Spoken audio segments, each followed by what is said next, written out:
Take a look around your room. What do you see? I'm going to guess some walls, a collection of objects. My face flapping away on your screen. However, if you look slower, look deeper at any given object, you're going to find something strange. Give this a try. If you stare at an item for even a couple of minutes with unbroken sight, what seems still and solid suddenly becomes considerably more wiggly, almost vibrating.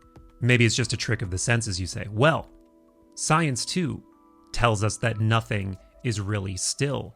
The atoms that make up objects are vibrating. And you've got to see this. According to the most advanced imaging technology we have, cells themselves are like these cosmic flowing ecosystems. Great philosophers and contemplatives say the same thing. To quote Professor Eric Steinhardt, who's paraphrasing the great Neoplatonic philosopher Plotinus, every production of matter is a lie, is no true reality, but a merely deceptive simulation.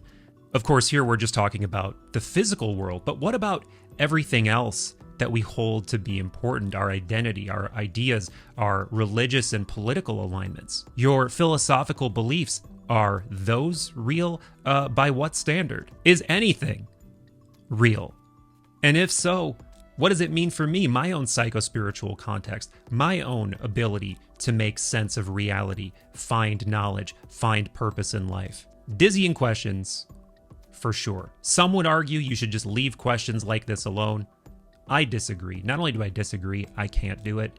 And I know many of you can't leave big questions like this alone either. So what is reality? What is real? Do we live in something akin to a simulation or a matrix? And on a related note, what is truth? What is knowledge? There's definitely no shortage of supposed answers to those questions out there. But in decades of searching, there's one way of seeing that I really believe shines a light on questions like this. A way of seeing that really does cut through the illusion and will forever transform your understanding of reality and your life. The ancient Greek philosopher Plato's Allegory of the Cave is the gateway to this way of seeing. It's not only one of the oldest ways of cutting through the illusion, but most multi-layered and mysterious versions of what today we would call the whole matrix or simulation scenario. And for those of you thinking, oh, I already know this cave allegory, trust me, there are rarely discussed massively powerful esoteric insights that we're going to cover in this exploration. But first, the basics. What is it? Broadly, the cave story is a thought experiment from Plato's most sprawling work, The Republic. In it, Plato, through his teacher Socrates, tells us, or specifically in the story, Glaucon, Plato's brother. Also, this is just dawning on me. I love that we could construe this as Plato sort of indirectly calling the reader his brethren by having his teacher Socrates address his brother Glaucon. Anyway, through the voice of Socrates, Plato tells us to imagine a cave that descends deep into the ground. In it, there is a very strange Matrix-like scenario in which unsuspecting people have spent their entire lives chained up, facing a wall.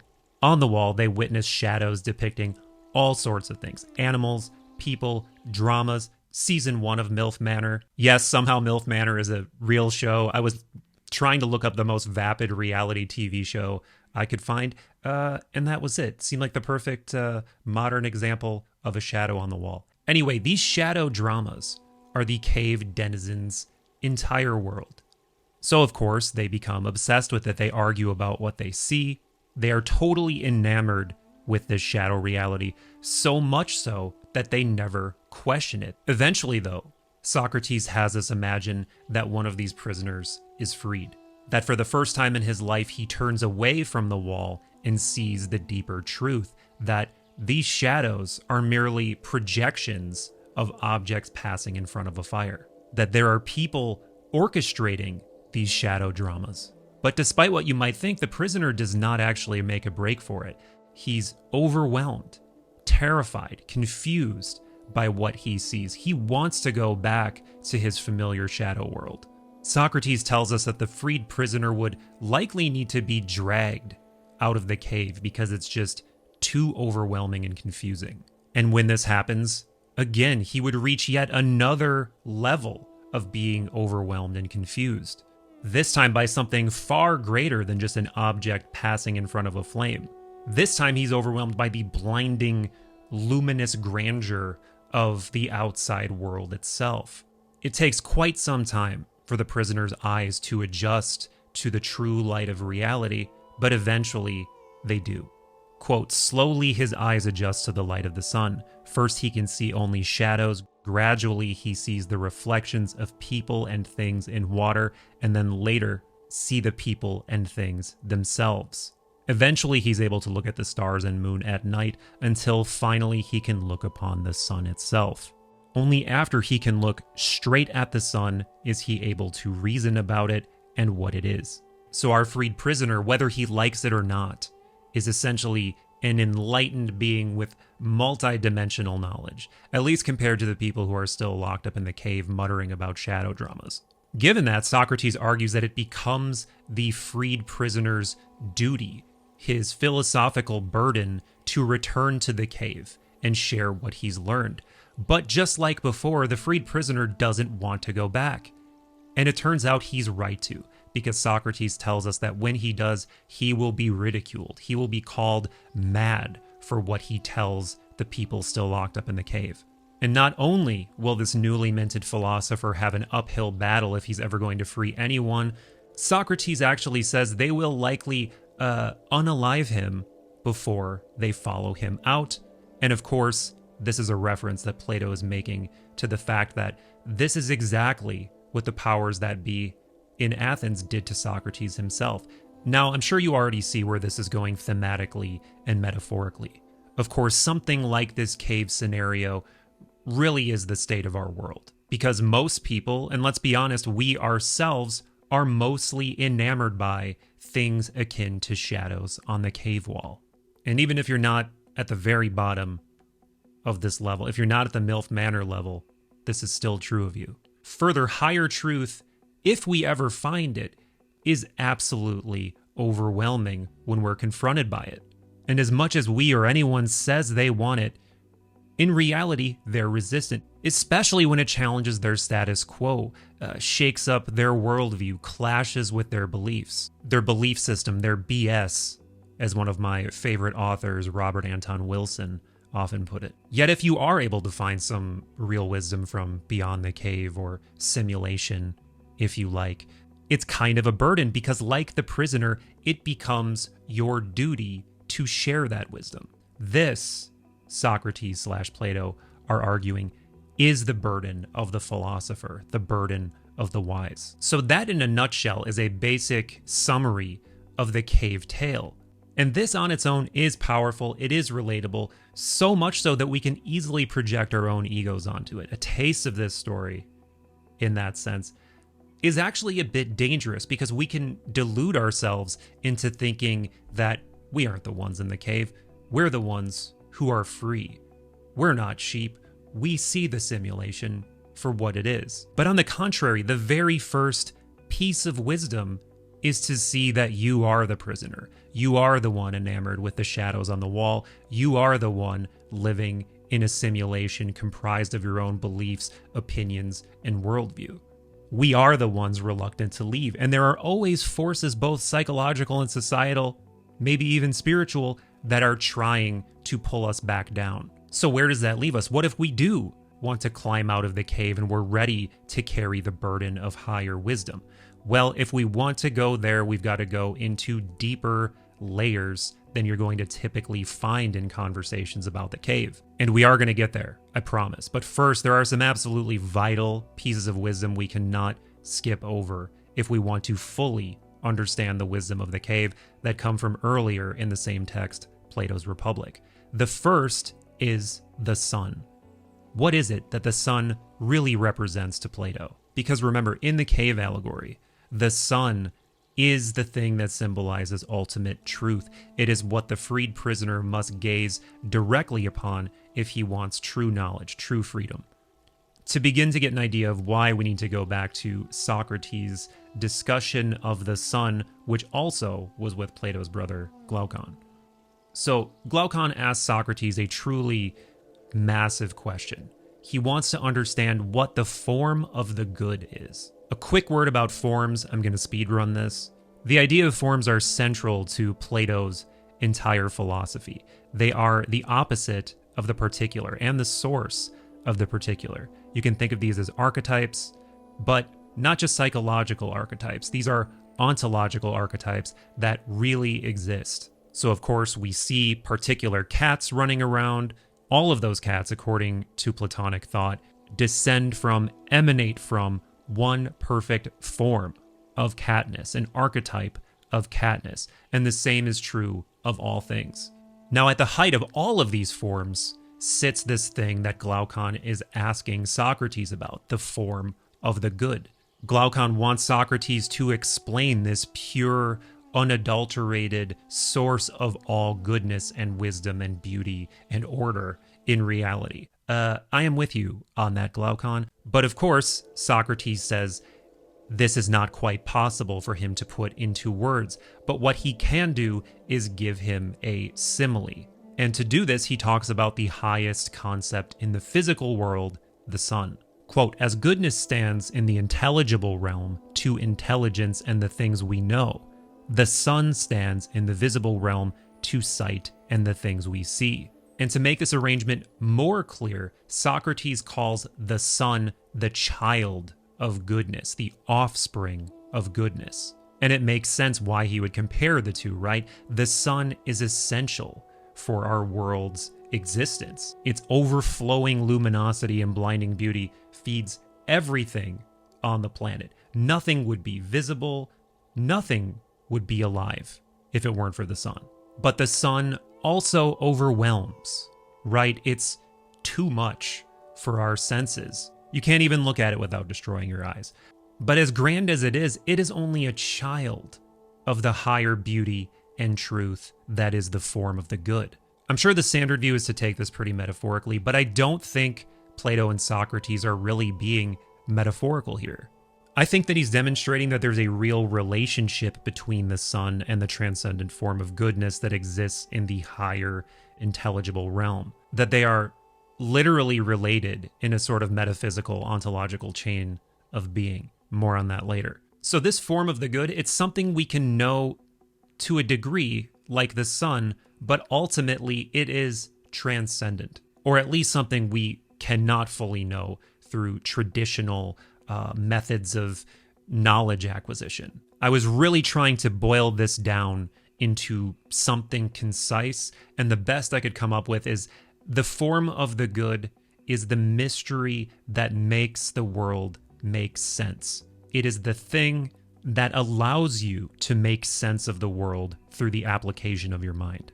So returning to the cave, this brings another layer of insight, another layer to the duty of the freed prisoner or the new philosopher, that they should, like the sun, shine goodness and truth onto others through learning and through living in tune with this wisdom of the form of the good. So this is what the sun represents to Plato and Socrates. And we'll get more into what it actually means to live in tune with the form of the good later, because there's another fundamental mystery we need to get to first if we want to even think about freeing ourselves from the cave. And here we're going to start to answer the question of what knowledge is, how to acquire knowledge, how to value knowledge, what it means to be wise and free of the cave or the simulation, according to Plato and Socrates.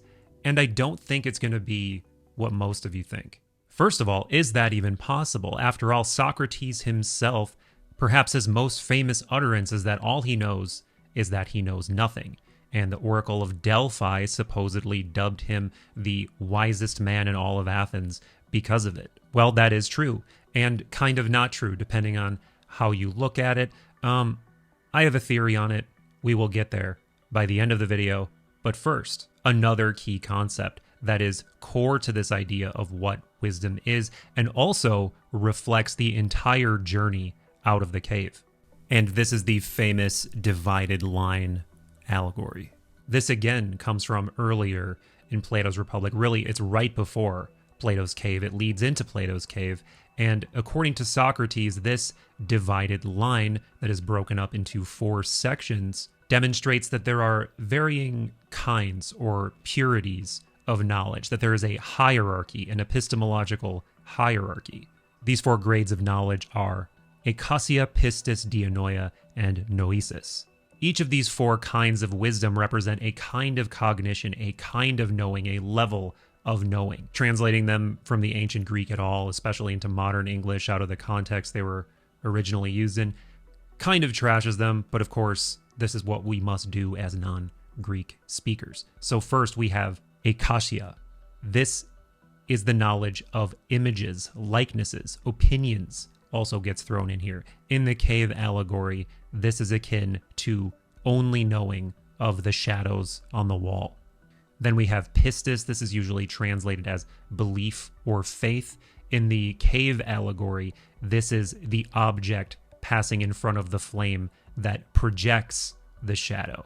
This would also pertain to, if we use our cat example from earlier, if I'm drawing a picture of a cat, this would not be pistis. It would be the cat itself that is pistis. Now, as we move from pistis to dianoia, we cross a really important threshold. We go from talking about ways of knowing that exist only in the physical world to ways of knowing that are intelligible, ways of knowing that exist in the mind. And this is an actual statement about hierarchy to Plato and Socrates. The ways of knowing of the mind are hierarchically superior to these lower kinds of knowing that only exist in the physical. The first way of knowing is dianoia. This is our capacity to do things like math and logic. In the cave allegory, this is the point in which the prisoner sees the outside world, but he only sees the reflections in the water. He's not able yet to gaze directly upon the sun. And speaking of gazing on the sun, this is noesis. This is direct apprehension of the forms. This is abstract, nuanced, complex. We're going to get deeper specifically into noesis later. So these are the 4 kinds of knowing, the 4 grades of knowing on Plato's divided line. We need to talk, though, about the line itself, because the line itself has some special features, and it really demonstrates the kind of multi-dimensional wisdom and the esoteric knowledge that's embedded in Plato's work. Now, if you follow the directions Socrates gives, there's only one correct way to construct the line. And when you do it, you get a very special proportion. You get the golden section. Of course, it is widely believed that the golden ratio is an expression of great beauty. It is ubiquitous throughout the design world and in art. You will find it approximated in nature all over the place. It's symbolized in various mathematical applications in the form of phi. And as you may or may not know, Plato was obsessed with geometry. On the outside of Plato's academy, it said, "Let none ignorant of geometry enter here." And he was a deep student of Euclid's Elements, Euclidean geometry. But the sacred geometry goes much deeper than that, my friends. A truly dedicated researcher by the name of John Bremer discovered something absolutely insane in Plato's Republic after, get this, counting every single syllable in Plato's Republic. This is a work of over 200,000 words, by the way. What he found is that the divided line literally is an important dividing point in the entire work. That the divided line literally divides this massive work into a golden section. I'm going to say this again. Plato purposefully placed the divided line at the exact ratio in the text. He created the exact golden ratio in the text through where he placed the divided line analogy. Is your head exploding yet? Because your head should be exploding. Imagine the planning necessary on Plato's part to pull this off. And by the way, this is just scratching the surface of other hidden geometric themes and Pythagorean harmonic themes in Plato's Republic. Once again, I am speedrunning this. If you want more specifically on what I'm getting at here, there's some links in the description that explain it in more fine-grained detail. And I think even already you can begin to appreciate the fact that Plato's work is like this multi-layered onion of meanings. It's like a literary psychic megalithic pyramid or something that encodes all kinds of secrets. So now that we know what the divided line is, the 4 types of knowledge, and the hierarchy they sit in, now we see another layer of depth to Plato's cave, that the whole journey out actually exemplifies the different kinds of knowing, the different grades of knowing. And to nutshell it, that means if you fully want to know, fully understand something, it's not just about how you feel. It's not just about your opinions or how things seem according to your senses. I want to be clear, it's not that akasia and pistis, these worldly ways of knowing are wrong. We require them. But if we want to be free of the cave, we have to go further. We have to be able to question things logically, investigate our own bias and behavior. You need to be able to wrap it in logic, see it in its full context, fully digest information from all angles. Because if you're not, that is, you're not deconstructing things to get to the deeper truth, you're trying to preserve your own worldview, your own opinion. But what's that you say? Still not esoteric enough? Well, I was hoping you would say that. So let's take it there, and I'm going to go out on a limb and say, even if you knew everything or have thought of everything up to this point, I don't think you've ever heard what I'm about to tell you. What if all of this, the cave, the sun, the divided line, what if it's not just a metaphor about how to think? What if it's not just an epistemological hierarchy, a kind of, purities of knowledge, like I was talking about earlier? What if it's an actual map of reality itself? What if we do, not metaphorically, live in a false, or at least limited, shadow cave reality? And what if we could, like the prisoner, climb out of that simulation into a higher reality? What if Plato is providing us a hint here of how we could do that? Well, this is precisely what many Platonic sages believed, that reality is comprised of a massive web or chain of forces, beings, archetypes, and that we live very close to the bottom of said chain, of said hierarchy. The good news, though, is that we can, to a degree, and there's debate about this, climb that chain into higher forms of knowledge, higher realities. And that this chain stretches all the way back to that transcendent goodness and oneness that we were alluding to earlier when we were talking about the form of the good. And speaking of Platonic sages who went incredibly deep into this, let's talk about Proclus. Proclus of Athens was the head of Plato's revived academy. He lived from about 412 to 485 CE. Actually, I just want to pause here and fully acknowledge the scope of this man's genius. He was preposterously prolific. He wrote like it was a sacred duty, like he was literally on fire on a daily basis. He was identified as brilliant from a young age. He mastered math and logic, took over Plato's revived academy from his teacher Syrianus when he was in like his mid-20s. This is a man who fully dedicated his entire soul to the pursuit of wisdom in every conceivable way. He even has some miraculous events to his name, apparently. So I just wanted to establish who we're talking about here. We're talking about a philosopher, wizard, sage, genius. Anyway, according to Proclus, this is what the divided line really is. It is an occulted piece of Pythagorean wisdom. And by the way, discussing what that is, Pythagoreanism, this is a whole other rabbit hole that could slurp us right in.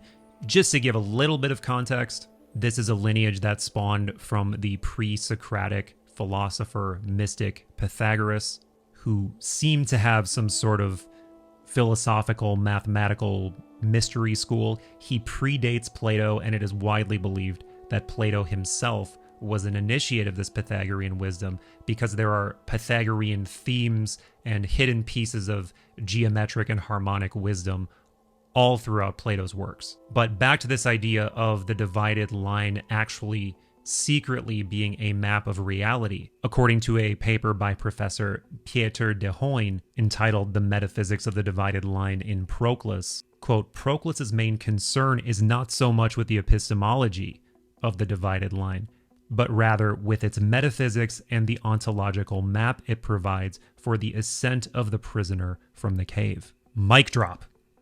Just kidding, there's a ton more. One way of doing that, of climbing that ladder of reality, the professor goes on to highlight is, and this probably won't be popular with many of you at first, is math. But before you rage quit this video because math boring, really if you think about it, math is incredibly mysterious. Why is it that it can pierce into reality so deeply? Why is it that we can use this thing we just call math to describe the very physical laws of reality? Curious enough. But now let's go into some territory that truly melted my brain and took me a while to fully comprehend. The first thing I want to make clear is I'm not talking about mathematical notation here, the symbol system that we use to demonstrate and talk about math. I'm talking about what that symbol system points to. Whatever those truths are, of course, we can't capture them fully, and we can't find them anywhere in physical space, yet we can and do logically use them and prove them to be true all the time, not just on pieces of paper, but in the inventions that we use to do everything. There are millions of cars on the road right now. There are thousands of airplanes in the sky, zillions of videos being watched on the internets, all because of math and logic. But not just math and logic, the deeper truths that they point to.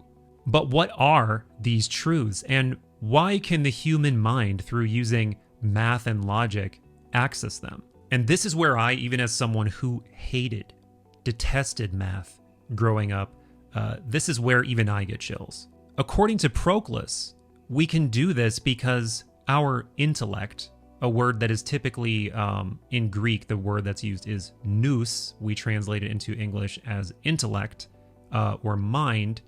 It's because our nous is not really ours.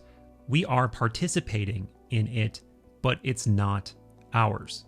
Like in the allegory of the cave, intellect, nous, is projected into our souls, into our psyches, as are the higher truths and principles that exist in that realm of mind. So just like the shadows on the wall in the cave story, these higher realities cast a shadow down into our level of reality. So there is a shadow of a higher reality on the wall of our psyches. As such, we can, to an extent, recognize the signature of those higher realities and use it to learn about them through things like math and logic. Quoting from the professor's paper again, mathematical forms constitute a subclass of the entire realm of noetic forms. According to Proclus, it is by projecting or bringing forth and unfolding these innate logoi, of which the soul is essentially constituted, that discursive reason generates the entire manifold of mathematical sciences and theorems. Okay, so what does that mean? Well, it's essentially what I was getting at earlier. These logoi, or intelligible forms, as he calls them, these are the higher truths that math and logic point to, are the shadows of. These intermediate forms are projecting themselves down into us, emanating from an even grander truth than we can fully comprehend at our level of reality. Yet we can comprehend them to an extent using our psyches, our souls, especially our rational faculties, our dianoia, our noesis. So according to Proclus and many other Platonists, by the way, the development of these rational faculties, these ways of knowing on the higher parts of the divided line, it's incredibly important to work on and develop these faculties if we want to be free of the cave. Because again, according to Proclus, and I'm paraphrasing this paper now, the intermediate forms are reason principles that are the essence of the soul, and by virtue of that, we're able to comprehend the forms in a way or at a level that is proper to our own nature as humans. Proclus is arguing that we can use these faculties to climb the ladder of reality itself, to climb our way to higher levels of reality through higher levels of cognition. This is obviously so different than the way we typically think about math and logic now, but it's not just ancient philosophers. There are mathematicians that call themselves Platonists, or at least mathematical Platonists, because of this. I've referenced him before, but Roger Penrose may be the most famous one. He's a Nobel Prize winning physicist. He openly calls himself a mathematical Platonist for this reason, because he believes these mathematical truths exist for real in some unseen, what he calls Platonic realm that we can only reach when we've sharpened our minds. Essentially, our world, our minds, even nature encode these higher mathematical principles, these higher realities, these intermediate forms, in a kind of as above, so below way. Watch this video for more on that whole subject. I really hope I did a decent job connecting those dots for you, because that's a whole wrap that really tickles my soul, perks up my wonder whiskers. And that's part of the point. Interfacing with this stuff over and over again does start to change your mind. It does start to alter your perception of reality, put you in awe, makes you want to appreciate, even venerate, the beauty of the world and reality. And this brings us to the shore of something that I promised that we would get back to, this highest kind of knowing, noesis, which, if you recall in the cave story, noesis is exemplified by the prisoner directly viewing the sun, and more casually, we can say that it means to have a direct experience, direct cognition of a form. Of course, this is difficult to talk about. It might be the most difficult thing to talk about of everything we've covered so far, in that it is just the most distant thing from our everyday experience, yet it's also the truest and purest. And riffing on noesis is also really going to bring us full circle. First, let's go for a straightforward explanation that I stumbled across on a website, which I really like. The difference between dianoia and this highest kind of knowing, noesis. In contrast, noesis presupposes a soul has turned away from specific selfish concerns to seek the good itself. With this change in mental orientation, we may then begin to see things more truly and in their proper relation to one another. We may better think, judge, and therefore act according to natural law and right reason. We will consequently be more harmonized with the external world as well as within ourselves. Good stuff, but it's also pretty general. So let's once again go deeper, and let's once again probably scramble our brains by looking to the work of the brilliant Plotinus, the thinker considered to be the founder of Neoplatonism.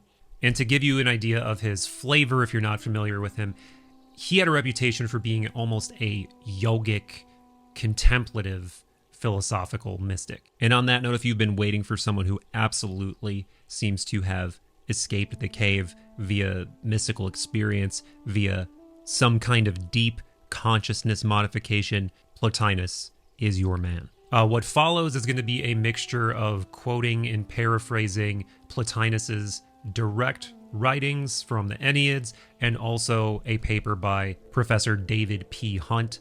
Noesis is a kind of deep contemplation that merges us with a deeper level of reality, or a higher level of reality.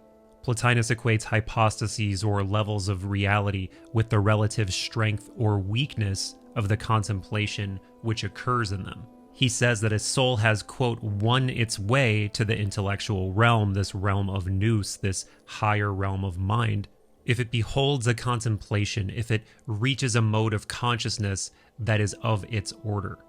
That on a deeper level, really all of reality is some sort of noesis, some level of cognition, which, just like in the physical stratas of life and all of its different organisms, that there's some kind of mental version of that, some kind of psychic version of that. So that, quote, the clearest thought is also of the highest life. The highest life is identical with the highest intelligence. The supreme life is also the supreme thought. The life of the second rank is also the thought of the second rank, the lowest rank, etc. So to be clear, I know this sounds abstract, but it's because we can't say what these levels of contemplation, of knowing are. We can't say what these mystical states of consciousness are that lie outside the cave. We have to experience them ourselves. Plotinus does attempt to explain it in his writings, but of course it's nothing like the impact of experiencing it for ourselves. We have to be in them. We can't even mathematically describe them or logically describe them with our faculty of dianoia, or rather, if we could, we'd be talking about a lower level than noesis. We wouldn't be in this state of contemplation that noesis entails. A noesis of something means that your psyche, your soul, has risen to the level of it. You have, in a sense, achieved it or become it. And now that we've at least attempted to climb that whole ladder of the divided line, we arrive at the deepest truth of Plato's cave.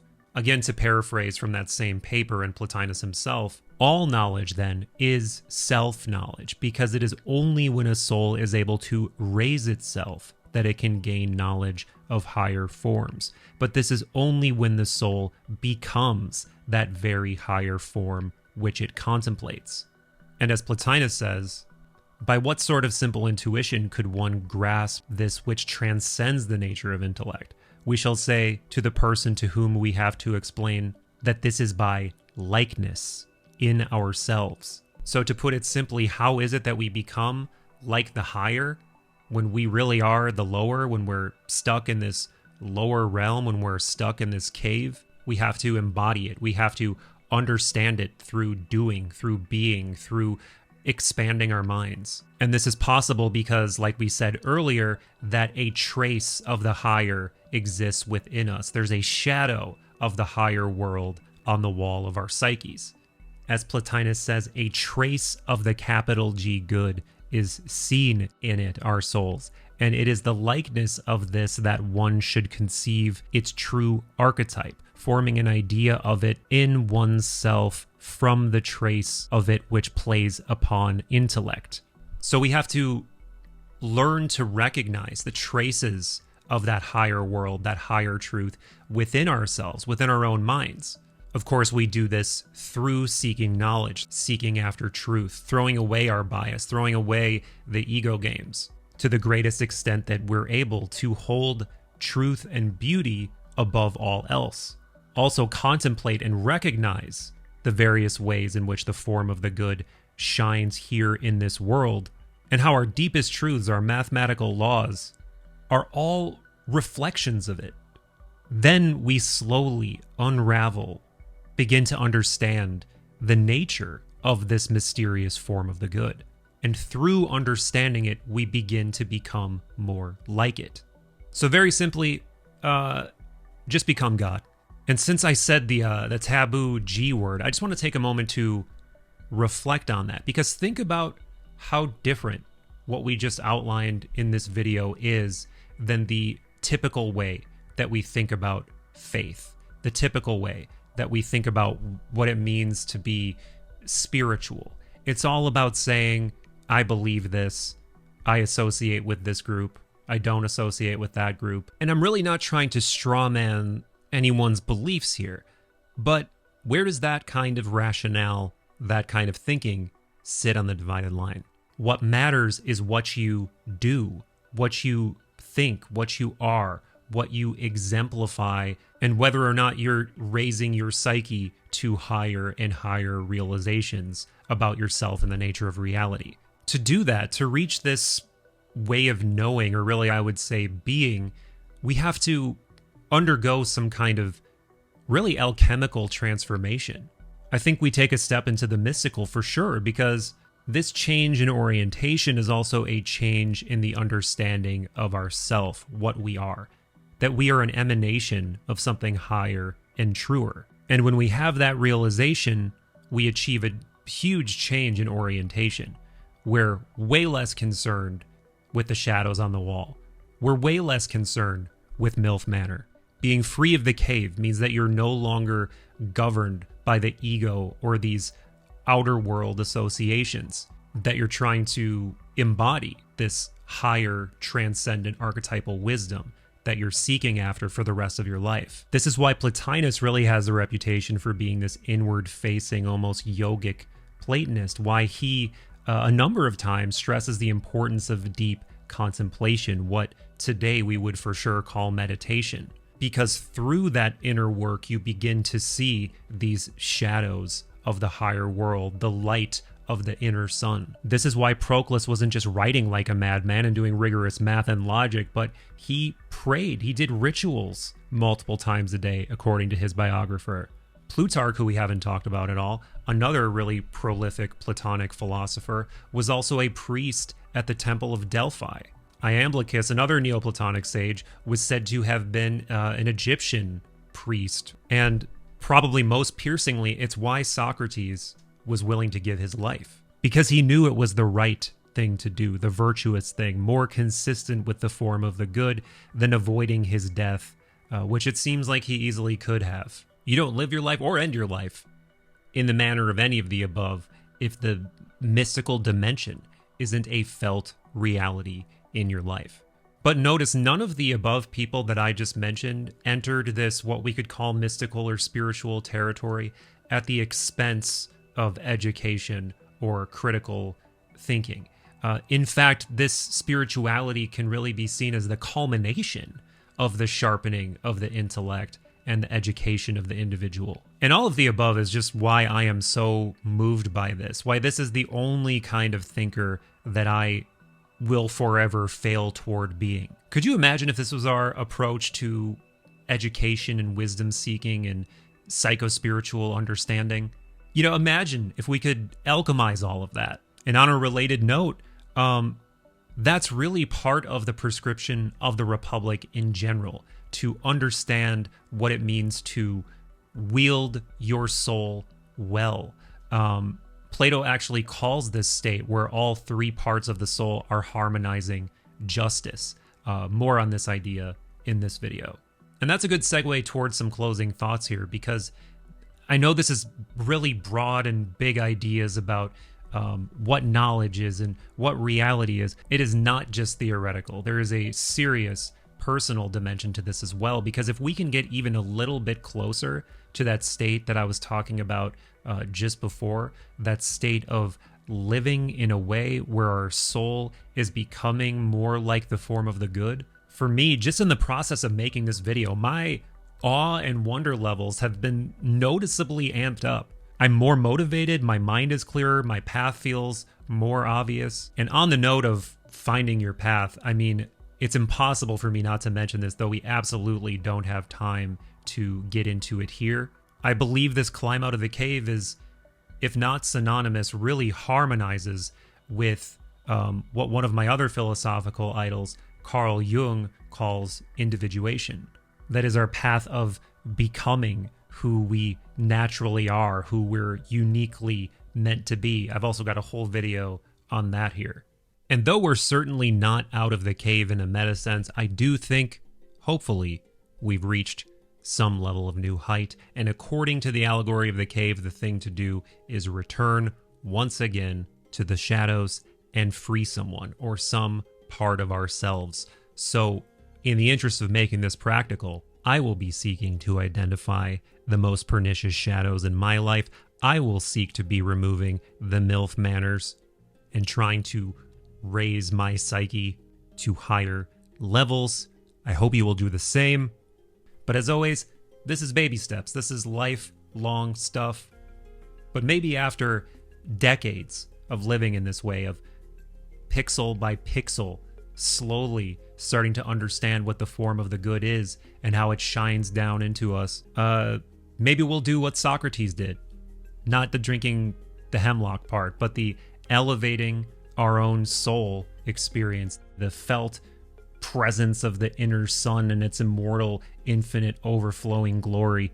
And I have to imagine that if we ever do experience that unspeakable, ultimate mystery firsthand, free ourselves from the cave, from the simulation, for real, we'll truly know what Socrates meant when he said that he knew nothing. Big gratitude for hanging out for the balance of this transmission, my friends. My name is Michael Phillip.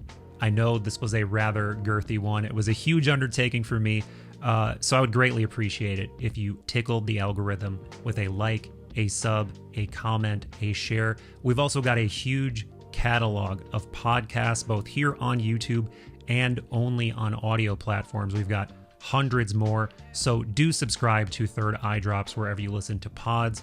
If you want to support more directly and you want to riff with me, hundreds of other Wonder Dippers, hang out on Zoom and a bunch of other stuff, join up over at patreon.com/Third Eye Drops. Again, so much love to you, and we'll see you in the next transmission.